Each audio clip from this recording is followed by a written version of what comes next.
You've met him casually, now you'll meet him officially. I'd like to introduce Barbara Ratke, who is the Director of Continuing Ed for the School of Theology and Ministry and Church 21 Online. I hope you all know about Church 21 Online. I think it's in your booklet. Fabulous theological programs available online through her office. So Barbara will introduce officially Professor Groom. Thanks a lot, Tommaso. Thank you. Thomas Groom is originally from County Kildare in Ireland and holds equivalent master's degrees in divinity from St. Patrick's Seminary in Carlow, Ireland, and master's and doctoral degrees from Fordham University and the Union Theological Seminary, Columbia University, respectively. Tom is now Senior Professor of Theology and Religious Education and has taught at Boston College since 1976. In addition to his teaching responsibilities, he's the chair of the Department of Religious Education and Pastoral Ministry within the School of Theology and Ministry.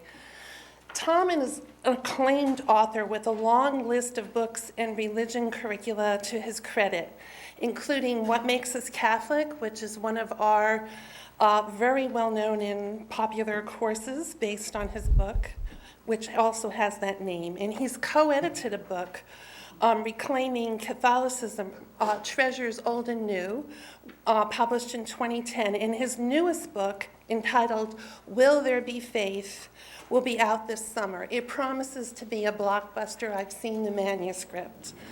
Tom developed the shared Christian praxis pedagogy, one that's rooted in experience and reflection and designed for action. This approach forms the framework for leading religious education materials today. In the past 35 years, Tom has given over 1,000 presentations. This is probably 1,001. Including keynote addresses at all major conferences of religious educators in North America.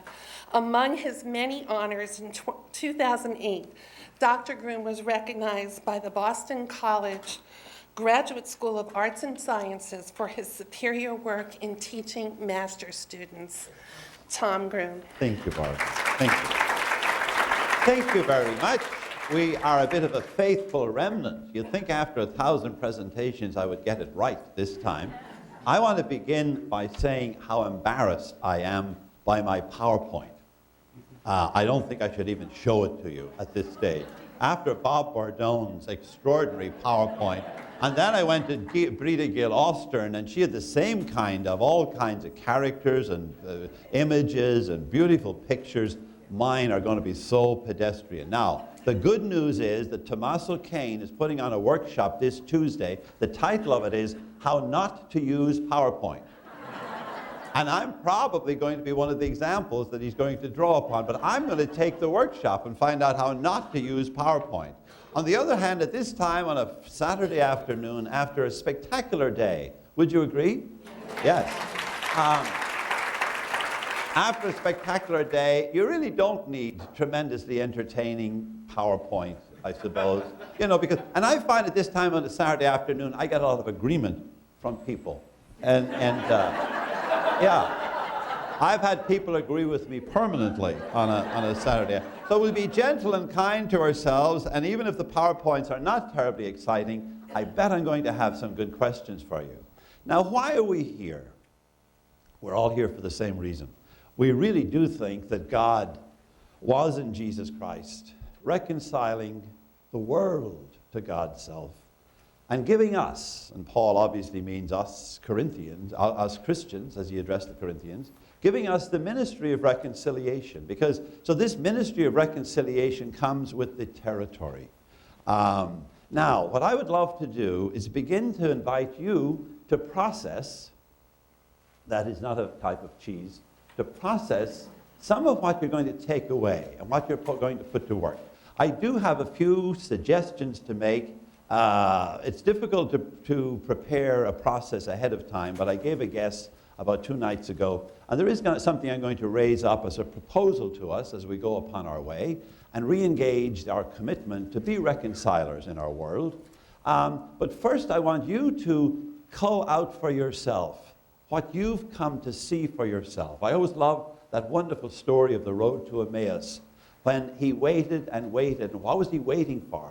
He was waiting for them to come to see for themselves. Because he knew that if you come to see for yourself, that's when you're most likely to turn around and go back toward Jerusalem and to re-engage the ministry of reconciliation or wherever it needs to be done. So what have you come to see for yourself out of this day together, this blessed day? That's the stuff that will make a difference in your own faith journey and in what you do in your ministry as well. So let me be quiet and invite you to take your pen and paper and respond to this question if it works for you, or come up with a better one. What are you coming to see for yourself? I sometimes ask this question simply by, what did you learn in school today? I have a little 10-year-old boy, Teddy, the joy of my life.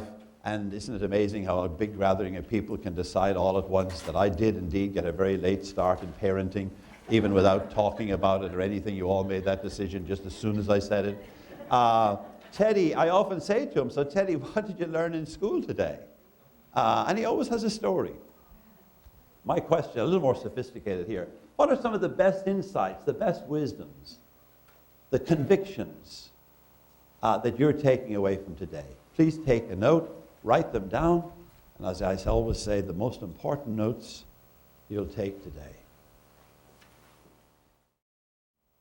When you go home and you tell some of the story of today to a friend, a spouse, a community member, whoever, a neighbor, what will you be sure to highlight about it?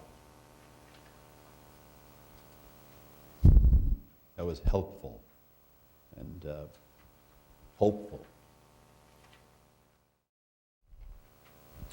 And a follow-on question, name some implications for your own faith and for your own ministry, your own context, community, family.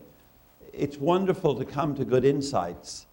Well, as Bernard Lonergan said after writing a huge big book entitled Insight, he began his next book by saying, insights are a dime a dozen. In other words, what do you do with them? How will you put them to work? And don't make too many resolutions. One good one will be enough. But 5 years from now, 10 years from now, what from today would you still want to be an integral part of your style, your approach, your commitment, your practices, your work in the world? So, some implications for your faith or for your ministry. Now, as we said this morning, reconciliation should surely always entail conversation. Let me invite you to the neighbor for a few more minutes, about 4 or 5 minutes each, and then we'll hear from a variety of voices and people. And I'll start with this side of the church because I was told this morning that I neglected you over here, so my apologies. We'll begin with you when we come back. Let's take 4 or 5 minutes with a neighbor beside you. And as I said, if you're too tired to come up with any insights or implications, turn to the neighbor. They always have something to offer. Unfortunately, we're cutting off good conversation. Let's hear from 4 or 5 people. We'd love to hear from everybody, but tell us some of the best wisdom, the best commitments, the implications for your own faith. Tell us some of the rich harvest that you're bringing home with you, and we'll put to work wherever you find yourself. Let's start on this side of the church. Yourself.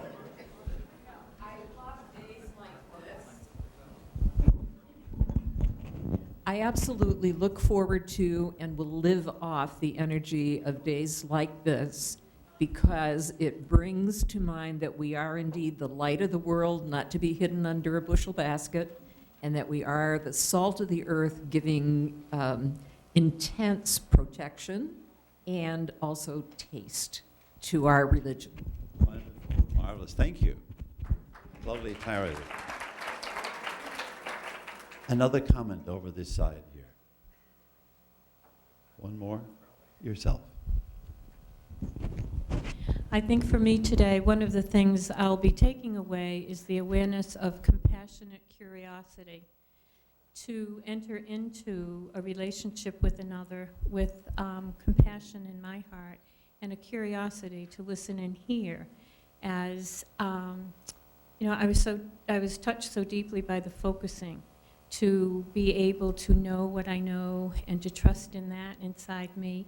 And as I'm coming to know myself more, I can then enter into the compassionate curiosity of another, and together we can build a bridge to wherever. Marvelous. Thank you. What empowerment, indeed. This side of the house. Yourself, sir. I just had the pleasure of meeting this young lady next to me, trying to listen between the lines as what we had talked about today, only to discover that she's from Uganda and knows the priest who has been visiting our parish for the last 2 years, staying for about a month or so on each one of those visits. And I just find that her sitting next to me is no accident. That was special. Thank you. Thank you. Thank you so much. Thank you. Randy, you take somebody over that side. We'll hear 2 or 3 more people, then we'll shift a little bit. I have felt a tremendous sense of empowerment here. One of the things that has become clearest to me is how important it is to reconcile with oneself before being able to be an agent of reconciliation. And I went to Clarence Williams's workshop, and it was incredibly enlightening, but more than anything, that it's important for me to reconcile or to understand that I have much to offer. I'm a millennial, I'm a Latina, I'm a leader in the church. Great. And I have a lot to offer, and You sure? I know that my work is cut out for me. So I go home to Baltimore with much enthusiasm, with much encouragement, and with the desire to get stuff done. Fantastic. Yeah. And do we all agree? Do we all agree that this young woman has an awful lot to offer? Amen. Amen. Thank you for being with us. Another one over here, maybe.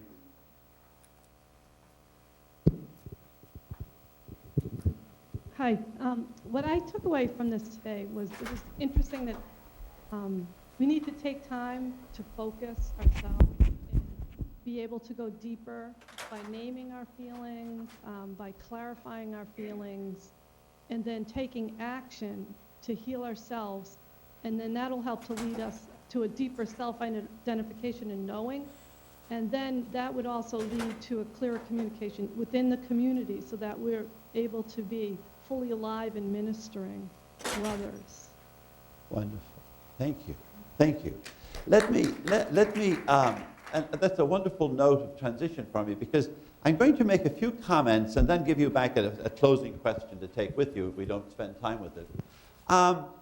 There's this amazing text. It's in Luke 4, when he's come into the synagogue at Nazareth, remember, his hometown, and he searches for the text of Isaiah 61. The Greek there is heurisko. It's often translated as he found it. Well, he found it because he looked for it, and he explains that he has been anointed by God, by God's Spirit, to bring good news to the poor, healing, health, liberation to the oppressed, to let the slaves go free, to announce God's year of favor. And then he says, you will doubtless quote to me the proverb, physician, heal thyself. And in a sense, listening to Margaret O'Brien Steinfels this morning and other speakers since then, we've come back many times to the need for honesty about ourselves, telling the real story, not the cover-up story or the funny story or the euphemism, but rather the real story, that naming what needs to be named, and then perhaps we can move on. So that when you stop and try to name what needs to be named, I think it's been named here very well today, we do have our problems. And when we go out into the world as reconcilers, people could readily say to us, physician, heal thyself. I mean, in other words, what might enable this broken faith community, particularly broken at this point in time, yet what will enable us as a community, me as a person, to be a wounded healer in our world? Because that's what in fact we will be, both to our own communities and families, but to the world at large. We will be wounded healers, rather than people who perfectly have all this together. It'd be so easily for people to say to us, physician, heal thyself. Now, one of the possibilities for becoming a wounded healer, even within a broken community, is to find common ground in our faith. If we can remember the common ground that is ours and on which we stand, I think it could be a tremendous empowerment to us.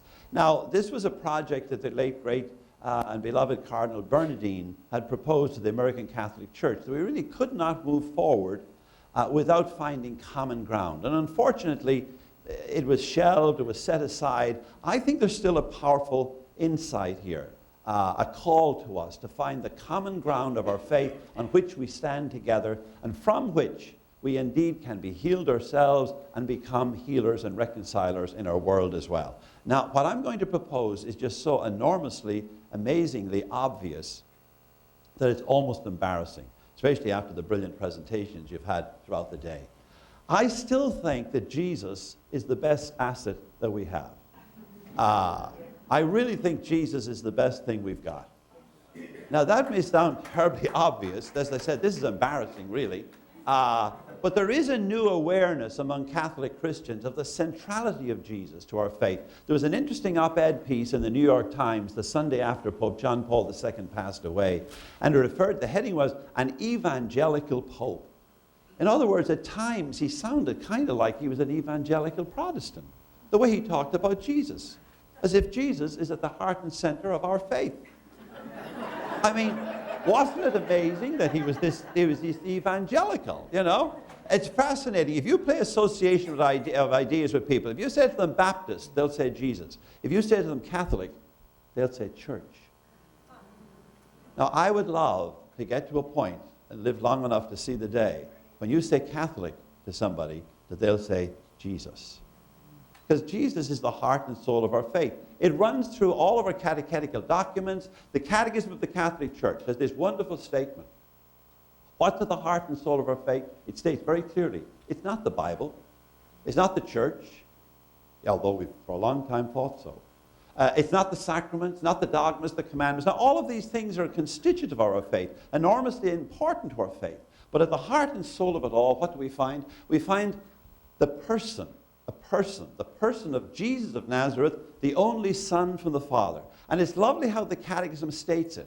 Jesus of Nazareth, in other words, the Jesus of history, the guy that walked the roads of Galilee, and then the only Son from the Father, the second person of the Blessed Trinity. So the Jesus of history, at the heart and soul of our faith, inviting you, come follow me, preached this radical love, even of enemies, fed the hungry, welcomed the marginalized, brought them to the table. He was put to death eventually for his table fellowship, his inclusivity, the hospitality of his community. Claimed to be the way, the truth, and the life, and what better life could we ever live? What better way could we follow? If I ever would get on with living the way that Jesus of Nazareth modeled and made possible, I mean, what an extraordinary life I would live. How amazingly loving, faith-filled, hopeful, compassionate, inclusive, integral, hospitable, you name it. What an amazing life it would be to live the way of Jesus of Nazareth.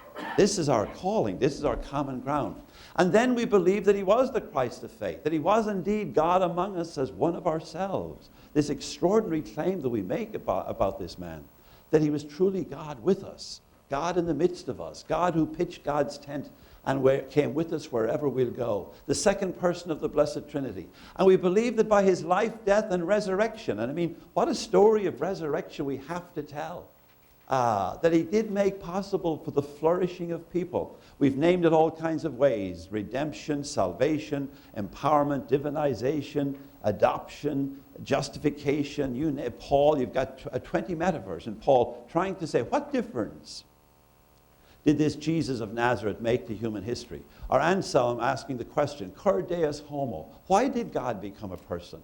And our overwhelming response is to transform life, to make possible what is impossible, to conquer death, to bring people together, to reconcile us, to save us, to redeem us, to liberate us. Pick your metaphor. And we pick metaphors, of course, that are adequate and effective for our particular time. But we do believe that he made possible this extraordinary human flourishing, and that by God's abundant grace in Jesus Christ, as Paul puts it, that we actually can live as disciples, that he wasn't just a model of how to live, he also made it possible. But then this Jesus, we're not Christomonists. We're not just focused on Jesus. Jesus is always the heart and soul of our faith. But of course, Jesus reveals God to us. Now, building on the whole tradition of his Jewish faith, etc., and coming out of the Hebrew Scriptures, God comes to us through Jesus as this ultimate mystery, this God of the heavens, and yet, as the psalmist puts it, a God of the earth. A God who is deeply involved in God's world to effect God's reign of justice and compassion, of peace and holiness, of healing, always in partnership with us. Our good Catholic theology of nature and grace. God doesn't do it for us. God doesn't do it without us. God does it with us. God does it through us. Grace empowers nature. That this God is a God, we ultimately claim that God is love. And not only is love, but is in love, and in love with us. This triune loving community, that God would have to stop being God in order to stop loving me, you, or anybody else. This extraordinary conviction we have. It's amazing how our theologians for so long said the Trinity, it's a mystery you cannot explain. Now they're saying the Trinity, it's a mystery that explains everything. Explains everything about who our God, now it's still a mystery you cannot explain, but explains everything about who our God is and who we are to be as a God, as a people of God. Calling us to so live. This sense of the Spirit, ever present, as God's effective grace, God's love, always at work in the world, moving in our hearts and lives through the ordinary and the everyday, inspiring us to this holiness, and holiness as right and loving relationship, which of course is also the biblical sense of justice, of reconciliation, right relationship with ourselves, God, others, and creation. These are the things that are the heart of our faith. The issues around which we can gather, around which we can agree. And I think as we stand on that common ground, we can be empowered as reconcilers. A couple of more thoughts. A deep faith in the person that runs through Catholic Christian faith, that we are still in the divine image and likeness, that we're alive by the divine breath. Genesis 1, Genesis 2.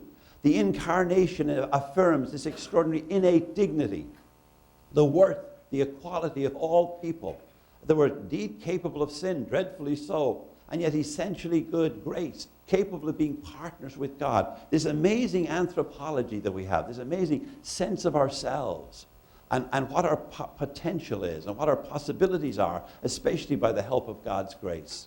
This sense of faith in life, that indeed it is a good gift to be embraced, to be celebrated, to be cherished, to be defended, that life in our world is even sacramental. We encourage God, we encounter God through the ordinary and the everyday of life, and then we have the audacity to show up in our churches and believe that our God comes looking for us through bread and wine and water and oil and lovemaking and marriage, and the sacramentality of life simply gets gathered up and celebrated through these 7 great symbols. And then we have the audacity to believe that this Eucharist is indeed a real presence, a body and blood presence. We talk about it, and you can't be any more present than body and blood present. An extraordinary sense of what life is about and what it's all about, who we are, what we are to be about in the midst of the world. To imagine the possibility of community, that we are indeed made for each other. This is so constitutive of our Catholic sense of identity, that we're essentially relational by nature, made in the image and likeness of a triune God, but also by faith. Called to work as the body of Christ for God's reign on earth as it is in heaven. And that we have this sense of the bond of baptism is never broken, not even by death. This sense that we have of Mary as first in the communion of saints, and that the saints and souls are still with us, and that they're not nearly as dead as first reported. They're all there with us in this sense of community, praying for us and we praying for them, etc. This is an extraordinary faith of ours. I suppose what I'm saying, let me tell a quick story and say why I've done this. I was I had somebody in a class a little while ago. It was actually not here at Boston College, and there were 2 people in my class, in the group, arguing very vehemently around the issue of the ordination of women. One totally opposed, one totally in favor. Eventually they asked me, well, Tom, what do you think? And of course I said, I don't even think about it. I'm not allowed to think about it. But I was kidding, of course. I said, well, what amazes me is the common ground between the 2 of you. And they said, there is no common ground. We're totally in disagreement. And I said, no. There's a wonderful common ground. You both deeply cherish the sacrament of holy orders.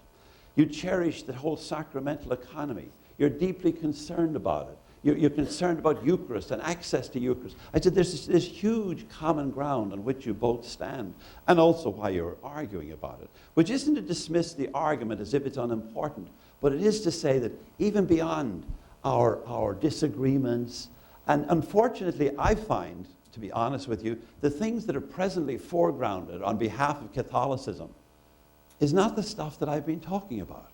It's gay marriage and abortion and women's ordination. I'm not in any way implying that those issues are not important.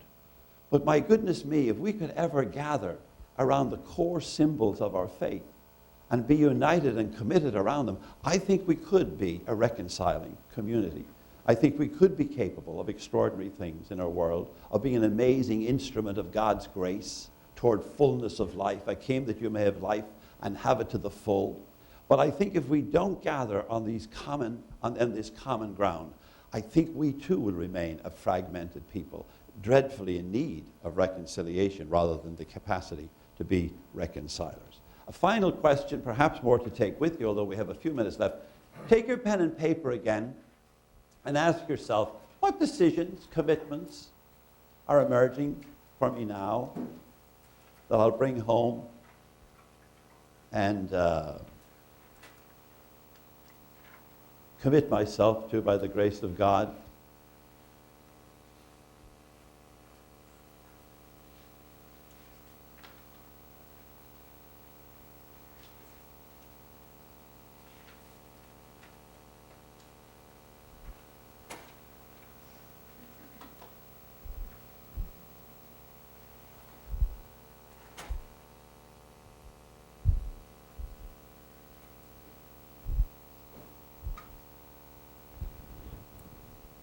We have time to hear from 5 or 6 people.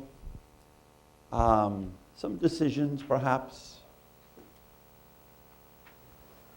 that are emerging for you. It may be too soon, but are there any perking for you?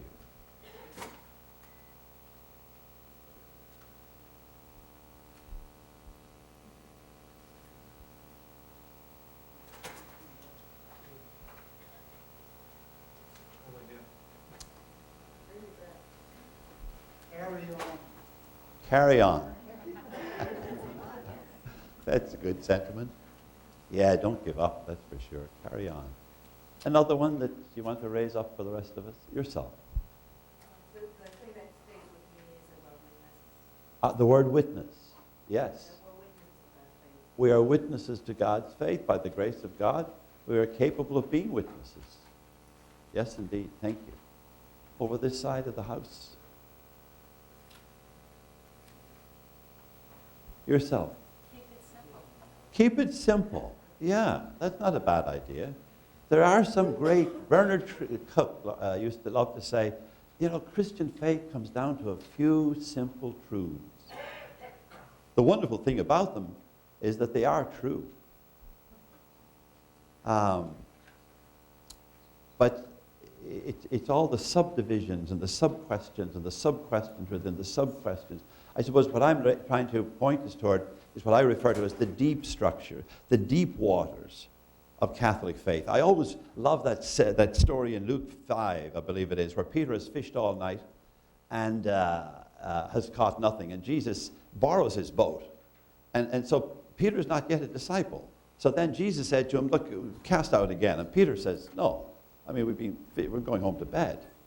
And we've been fishing all night. But something had happened for Peter in listening to Jesus. So Peter says, well, look, at your word, we lay down thee. But Jesus said, but cast out into the deep waters.